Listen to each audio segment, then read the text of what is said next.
大家好，又我康臣啦。嗱，今日想為大家介紹咧北部都會區咧其中一個我哋叫做一個名牌屋苑啦，一個獨立屋嘅屋苑嚟嘅。咁其中一間銀主盤。咁今次介紹嘅地方咧就係屬於葡萄園。咁其中一間銀主盤。咁呢間屋咧係實用面積2016尺，咁跟住一個1579尺嘅花園。咁啊原則就3房2套嘅間隔嚟嘅。咁但係上一手業主咧就做3房1套嘅間隔。咁單邊位置啦，景觀係比較舒服啲、開揚啲，同埋好高私隱度嘅。但係當然啦，做得銀主盤嘅間屋啊，殘殘地㗎啦，咁都要執㗎啦。事不宜遲，同大家去參觀下先。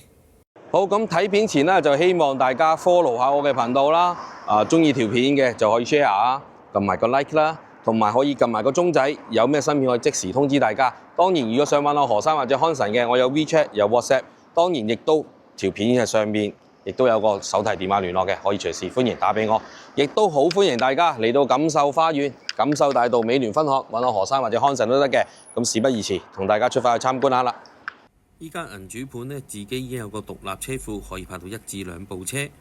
上咗一排樓梯之後，跟住入屋呢，仲要上幾級樓梯，跟住就嚟到一個客廳嘅空間。客廳一度呢，樓底比較高身，4.3米樓底高，適合掛吊燈。有一個大嘅 L 型採光窗。玻璃趟門衝出去呢，就係後花園，而側邊嘅玻璃趟門側邊呢，就係花園通道位。左手邊呢度呢，做咗個特色嘅電視機牆身，而客廳同埋飯廳呢，係一個斷層式嘅設計，招呼朋友呢都唔錯嘅，空間比較足夠啲。經過玄關位呢，有少少樓梯嘅，咁就上嚟客廳咯。大家可以再細心再睇一睇。左手邊有個門口呢，原則呢就係洗手間嚟嘅，咁而家有少少改動。關於呢個部分呢，客人睇樓嗰陣時，我再慢慢詳細解釋俾你哋聽。今次呢間銀主盤呢，有鎖匙嘅，大致上呢就南北位。出邊呢附帶咗一個1570幾尺嘅花園，花園望出去呢，大致上都係望到樹景同埋遠嘅山景。原業主呢，得閒就喺呢度呢都可以打下 golf 嘅。而花園通道位呢，亦都比較闊身。屋外邊左手邊位置呢，都係公家位。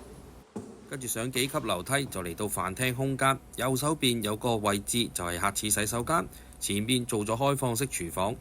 飯廳嘅中間位置呢，亦都做咗個中島，擴大咗飯廳同埋廚房嘅區域。當然前少少位置仲有個露台位添，做咗中島位就方便咗煮飯嘅需要。自餐區呢就多咗啦。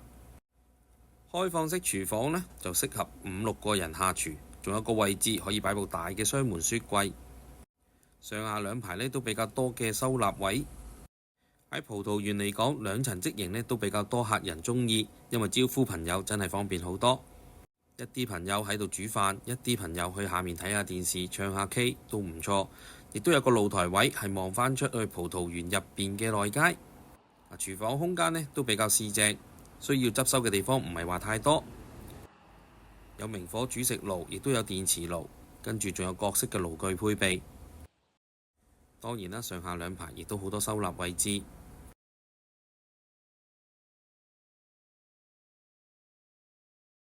廚房隔離呢，就係客廁洗手間，比較企理啲。跟住沿樓梯，我哋上嚟1樓寢區參觀下。原則係3房2套，再加個家庭廳。原業主呢度呢，就改咗做3房1套。一上樓梯嘅左手邊就係主人套房。入門口嘅左手邊做咗一排到頂嘅衣櫃。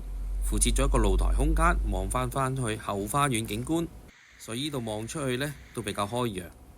睡房樓層樓底大約都3.4米，所以嚟講安裝吊燈亦都比較適合。套房入邊呢仲有一個大少少嘅浴室洗手間添。主要主人套房望出去嘅景觀呢都可以望到樹景同埋遠望山景，藍天白雲都可以望得到㗎。葡萄園係位於北部都會區入邊嘅其中一個獨立屋苑。佢嘅對面將會起一個牛潭尾嘅站同埋一個大學城，所以大家如果有留意，其實葡萄園近排嘅成交呢都不斷喺度做緊。呢度就係主人房嘅景觀。套廁浴室入邊呢都係5件頭嘅設計，雙星盤，有浴缸亦都有企缸。跟住隔離呢仲有個家庭廳，有窗，有需要可以改做房間添。家庭廳隔離呢就係第一間客房，呢個就原則嘅設計，景觀係望返葡萄園內街，長方形嘅設計，睡床啊、衣櫃、梳妝台亦都可以擺得入㗎啦。第二間客房呢一度呢，原本咧係一間套房，而家業主呢就改動咗作為一間客房，同埋隔開咗隔離有個士多房添。呢度嘅景觀呢，同隔離第一間客房一樣，都係望返內街。呢個儲物房呢，就係隔離客套房界出嚟嘅。當然同層亦都有個浴室洗手間，做咗企缸嘅設計，有窗係屬於名廁。而葡萄園係一個大嘅天台，上邊嘅空間都唔細，地下鋪晒環保木，方便打理。遠望山景，將來呢個位置望出去就可以見到牛潭尾站同埋大學城啦。如果大家對呢個銀主盤有興趣，記得快啲聯絡我康臣啦。多謝晒，拜拜，下次見。